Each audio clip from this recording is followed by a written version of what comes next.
পড়ি এই গল্প।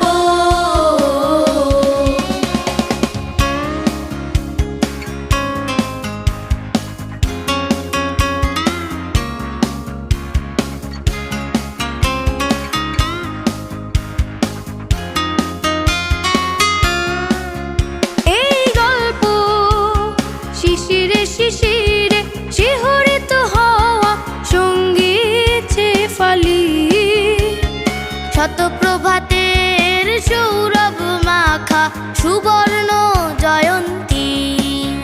এই গল্প, এই স্বাধীনতা সুনীল আকাশ ঢেকে গিয়েছিল